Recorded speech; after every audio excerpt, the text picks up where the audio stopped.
Hello বন্ধুরা, কেমন আছেন সবাই? আশা করি সবাই ভালো আছেন। আমাদের আজকের গল্প দুমোটো বিকেল পর্ব 52। রাইটার আপনারা চলে গেল। তা তুমি ছেলের বাবার সাথে কথা বললে? ওনার কি মত? উনি তো রাজি, বাট নিজের বউকে একটু ভয় পান বলে তিনিও তার ছেলের পক্ষে কথা বললেন। বাবা, মানেটা বুঝলাম না। মানে সহজ, বিয়েতে ছেলের পরিবারে কেউ থাকবে না। সেটা কি করে হয়? তাহলে আমরা অনুষ্ঠানটা কাদের নিয়ে করব?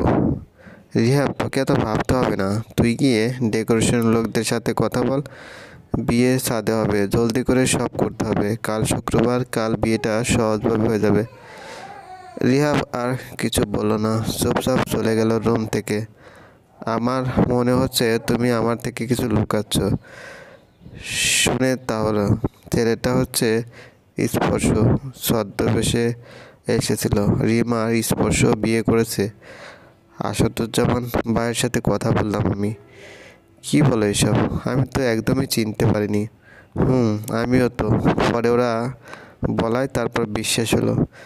যাই হোক, রিহাব যেন এসব না জানে। যেমনটা চলছে তেমনটা চলুক। রিহাব বিয়ের পরে সবটা জানবে। তার আগে জানলে ও বিয়েটা হতে দেবে না। স্পর্শকে রিম ভালোবাসে, আর স্পর্শ তো সেই কবে থেকে ওর জন্য পাগল। আর তাছাড়া ওরা বিয়েও করে ফেলেছে। সব সমস্যা এখন রিহাবকে নিয়ে। রিহাব জানলে বিয়েটার আনুষ্ঠানিক রূপ কিছুতেই হতে দেবে না। তা তো জানি। রিহাব তো স্পর্শকে একদমই পছন্দ করে না। আচ্ছা দেখো কি করবা। আমার তো মাথায় কিছুই ঢুকছে না। মা, আসবো? আয়, ডেকোরেশনের লোকদের সাথে কথা বলেছিস? হ্যাঁ। আচ্ছা বাবা, আমাকে এটা বোঝাও, ছেলের পক্ষে কি কেউই আসবে না? না, ছেলের অনুরোধ। আর চিন্তা করিস না, ছেলের বাবা নিজে কথা দিয়েছেন আমাকে। কি কি বললা তুমি? না, এ হতে পারে না। না, এরকম হিন্দি সিরিয়ালের দজ্জা বেটিদের মতো রিয়্যাক্ট করছো কেন? তো কি করব? স্পর্শ রিমকে বিয়ে করেছে, মানে আমার জন্মের শত্রু রিমকে করে তো ফেলেছে। এখন আর কি করার? আর তুমি নিজেও তো ওর জন্য ভালো কোনো পাত্রী খুঁজেও এতদিন পাওনি। তার চেয়ে রিমই ভালো। না, ভালো না। ওই মেয়েকে আমি পছন্দ করি না। ওই দিন আকিব বলল তুমি রিমঝিমের প্রশংসা করছিলে। শোনেন স্পর্শের বাবা, ওটা আবেগে বলেছিলাম। তাই বলে এই না যে। ব্যাস থামো তুমি। বিয়ে ওরা করে ফেলেছে, আমাদের আর কিছুই করার নাই। সেটা না হয় বুঝলাম, কিন্তু আমাদের ছাড়া স্পর্শ একা একা বিয়ে করবে কাল, তা আমি কিছুতেই হতে দিতে পারি না। তুমি চাও রিহাব সবটা জানুক? ও জানলে কি হবে সে জানো তো? জানি, কিন্তু তোমরা এটা বোঝার চেষ্টা করছো না কেন যে আমার একটা মাত্র ছেলে, আমি তার বিয়ে দেখব না? কে বলেছে দেখব না? রিহাব আমাদের সবাইকে দাওয়াত দেবে, তখন মেহমান হয়ে গিয়ে দেখে আসবে না হয়। ওই মেয়ে আমার বাড়িতে আসবে? আমি এত রাগ কই রাখবো? আলমারিতেও খালি নেই। গয়না রেডি করো, নতুন বউয়ের গলা খালি দেখে আসলাম। আমার পুত্রবধূকে রানীর বসে রাখবে তুমি। রিহাব জানলে গুলি করে দেবে, আমি শিওর। পরেরটা পরে দেখা যাবে। তুমি আমাকে আর টেনশন দিও না তো। স্পর্শ কোথায়? কি জানি, ওই রকম বুড়ো বেশ নিয়ে আবার কোথায় গেল সেটাই বুঝছি না আমি। রিমঝিম চুপি চুপি বারান্দায় এসে ফিসফিস করে স্পর্শকে ডাকছে। সে কখন থেকে ওনাকে দেখিনি আমি। ফোনটাও ধরছে না। প্ল্যানের আগামাথা কিছুই বুঝিনি। তার উপর ওই লোকটা আমাকে টাচ করেছে। এত এত কথা পেটে থেকে এবার ব্লাস্ট হয়ে যাবে। আর মেইন মাস্টার মাইন্ড যিনি, তিনিই উধাও। ইচ্ছে করছে ভেজা কাঠ দিয়ে মেরে ভূত বানিয়ে দিই। ওহ, আমার ধৈর্যের আর কত পরীক্ষা নেবেন উনি? এবার না জানি ওই বুড়ো লোকটাকে বিয়ে করতে হয় আমায়। ও খোদা, কি হবে আমার?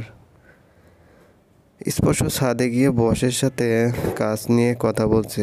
বস একটা ফাইলের 14 নং পৃষ্ঠার ডিটেলস বুঝছেন না বলে ওকে কল করেছে, কারণ ফাইলটা ও রেডি করেছে। এদিকে রিমকেও কিছু জানানো হয়নি। বসের সাথে সব কথা শেষ করে স্পর্শ বাসায় ফিরে নিজের রুমের দিকে যাচ্ছিল। তার আগেই মা হাতে রুটি চাকার খুন্তি নিয়ে দাঁড়ালেন ওর সামনে। চোখ বড় বড় করে রাগে পুষছেন তিনি। স্পর্শ বোকা ছেলের মতন চেয়ে আছে মায়ের দিকে। কি মা? কি কি কিছু না, রুটি বানিয়েছি, গরম গরম খাবি, খেতে বস। অন্য কোনো কাজে গেলে খুন্তি তোর মুখে ঢুকিয়ে দেবো বেয়াদব। স্পর্শ ঢোক গিলে গিয়ে চেয়ারে বসলো। মা রুটি, ডিম আর তরকারি দিতে দিতে বললেন, সেই ওই মেয়েটাকেই বিয়ে করে নিল, তাও আমাদের কাউকে না জানিয়ে। কি মধু পাইছে কে জানে, নিশ্চয়ই জাদু টানা করিয়েছে। তা না হলে আমার এমন সোনার টুকরো ছেলেকে কি করে বিয়ে পর্যন্ত টেনে নিয়ে গেল। হায় হায় রে, আমার জীবন শেষ। বিয়ে করলাম আমি, জীবন শেষ হলো তোমার। তা নয় তো কি? দেখিস বিয়ের পর তোর বউয়ের জন্য তুই আমার মুখে মুখে তর্ক করবি। মা, এখন থেকে এসব ভাবছো?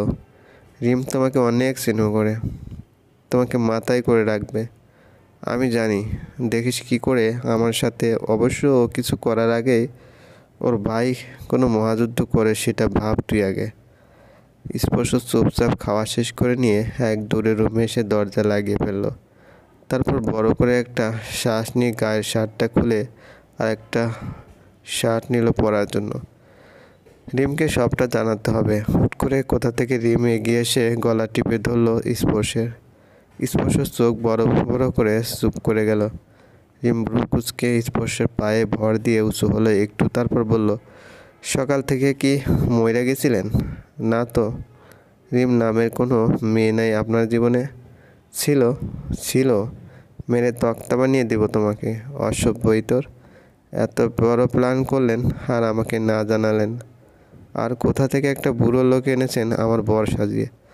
জানেন উনি আমার কানের কাছে চুমু দিয়ে বেগে গেছে। ফের যদি অ্যাক্টিংয়ের জন্য ওই লোকটাকে ডাকেন তো আপনাকে মেরে পুঁতে দেব। আচ্ছা গলা ছাড়ো, বিয়ের আগে মেরে ফেলবো নাকি? আচ্ছা ছাড়লাম, কিন্তু ভাইয়া কিছু না জানলে ভাইয়ার সামনে দাঁড়িয়ে আমাকে বিয়ে করবেন কি করে? স্পর্শ ভাবলো রিমকে সে জানাবে না, ছদ্মবেশী লোকটা সে নিজেই। একটু মজা করা যাক। কি হলো, কিছু বলছেন না কেন? সেটা কাল দেখে নিও, এখন শুধু রোমান্স হবে। স্পর্শ রিমের দিকে এগিয়ে গেল। রিম দুম করে বিছানায় বসে পড়ে বলল, সারাদিনে আমার একটা খবর নেই নাই, এখন আছে ঢং করতে। আচ্ছা আপনার মা রাজি তো? মা রাজি না হয়ে অবশেষে হলেন। সত্যি? আসতে আগে বিয়েটা হোক, তারপর খুশি হইও। রিম স্পর্শকে জড়িয়ে ধরল। মুখটা ওর বুকে লুকিয়ে চুপ করে থাকলো সে। এই রিমকে এতদিন ধরে চেয়েছিলাম, অবশেষে পেলাম। আজ রাতে থাকি এখানে? জি না, একেবারে কাল বাসরে দেখা হবে, তার আগে না। কি হয়েছে আমি আজ রাত এখানে থাকলে? ডিস্টার্ব করবো না তো? দুটো চুমু খাবো, তারপর ঘুম। দুটো চুমু? ও খাওয়ার দরকার নাই, যাও এখন। শেষ মুহূর্তে কোনো গন্ডগোল চাই না আমি। যাচ্ছি যাচ্ছি। রিমকে মা একটা ডালা ধরিয়ে দিয়ে ফিসফিস করে বললেন, রুকসানা বেগম পাঠিয়েছে। রিহাব জানে তোর বরের পরিবার থেকে এসেছে, কিন্তু কে দিয়েছে তা সে জানে না। একটা অচেনা ছেলে এসে দিয়ে গেল। রিমঝিম ডালাটায় হাত বুলিয়ে মুচকি হাসলো, আর হাসি দেখে মাও হাসলেন। মেয়েটাকে বাসায় বিয়ে দিয়ে তিনি মহা খুশি। যখন ইচ্ছা তখন দেখতে পারবেন নিজের মেয়েকে, কথা বলতে পারবেন, এর চেয়ে মজার আর কি হতে পারে। রিমঝিম একের পর এক ডালা পেয়ে তো অবাক, তার গোটা রুমটা ভর্তি হয়ে গেছে। রিয়াব ছাদের ডেকোরেশন সব দিক সামলাচ্ছে, তাই ডালা কোথা থেকে সাজছে তা ওর ধারণার বাইরে। স্পর্শ আঁকিকে করে জানিয়ে দিয়েছে বিষয়টা গোপন রাখতে, তাই আঁকিও রিহাবকে কিছু জানায়নি। স্পর্শ অফিসে গেছে এ সময়ে। বস বলেছে ছুটি নিতে হলে দরখাস্ত জমা দিতে হবে। সেখানে সে রিমঝিম ডালা সব দেখতে দেখতে বিছানার এক কোণায় ঘুমিয়ে পড়েছিল, আর জাগেনি।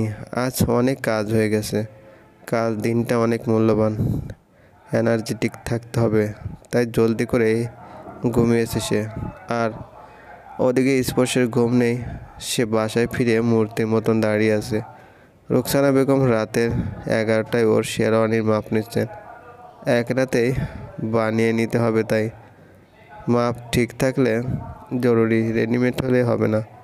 স্পর্শ আবার চওড়া দেহের, তাই উনি সব দিক খেয়াল রেখেই মাপ নিয়ে টেইলারকে কল করে অর্ডার দিয়ে দিলেন। কাল দুপুরের আগেই বাসায় পৌঁছে যাবে স্পর্শ নিজের রুমে এসে বিছানায় লম্বা হয়ে শুয়ে পড়ল। আর সারাদিন এত এত কাজ করেছে সে, হাত পা আর চলছিল না। ফোনে যেমন কথা বলেছে সামনাসামনি তার চেয়ে বেশি বলেছে। আর রিহাবের সামনে 200টা মিথ্যে কথা বলতে যেয়ে হাফ এনার্জি আমার এখানেই শেষ। সব এনার্জি তুলে রাখতে হবে, কাল বিয়ের পর বিরাট বড় ধামাকা হবে। পরের দিন ভোর থেকেই হইচই লেগে আছে। তামিম একটা পুরন শলার ঝাড়ু নিয়ে ছাদে তদারকি করছে ঝাড়ু দিয়ে। সে মোটেও ঝাড়ু দিচ্ছে না, তার আপুর বিয়ের ফুল যাতে কেউ চুরি না করে সেটার পাহারাদার হিসেবে কাজ করছে সে। কেউ কাজ দেয় নাই, তবে সে রিন্তিকে একটা গোলাপ চুরি করতে দেখে এখন পাহারা দিয়ে যাচ্ছে, কাউকে নিতে দেবে না। রিমকে মা খাইয়ে দিচ্ছেন, কারণ রিম খেতে না করে দিয়েছিল, তার নাকি খিদে নেই।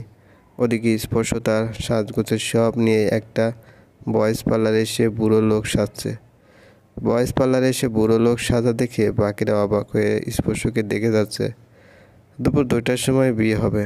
রিমকে ঘিরে ওর ফুপু, ফুফাতো বোন, খালা, মামি সবাই আছেন। ওকে ঠিক তেমন করে সাজানো হয়েছে যেমনটা স্পর্শ চেয়েছিল।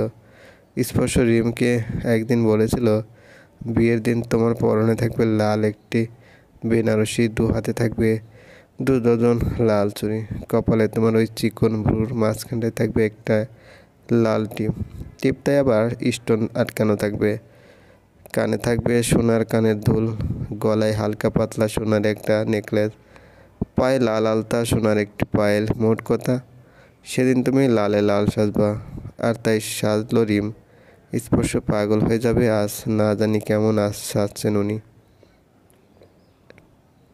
স্পর্শ সোফার রুমে এসে বসেছে। ওর পাশেই ওর বাবা, একটু দূরে মা, ওর পরিবারের সবাই আছে। অথচ এই প্যাটার্নটা রিহাব বুঝে নাই। বিয়েটা আজ রেজিস্টার করে হচ্ছে। রিহাব ডেকোরেশন দেখতে গেছে, কাগজে স্পর্শ নিজের নাম লিখলো। নামটা রিহাব যাতে না দেখে তাই ওকে বাবা মা ইচ্ছে করে ছাদের ডেকোরেশন দেখতে পাঠিয়ে দিয়েছিল। বেশ শান্তি মতন বিয়েটা সম্পন্ন হলো। রিমকে ছেড়ে সবাই এবার এক এক করে খেতে চলে যাচ্ছে ছাদের দিকে। রিমের কাছে এখন শুধু ওর ফুফাতো বোন পুতুল আর মিশকা, বাকি সবাই চলে গেছে।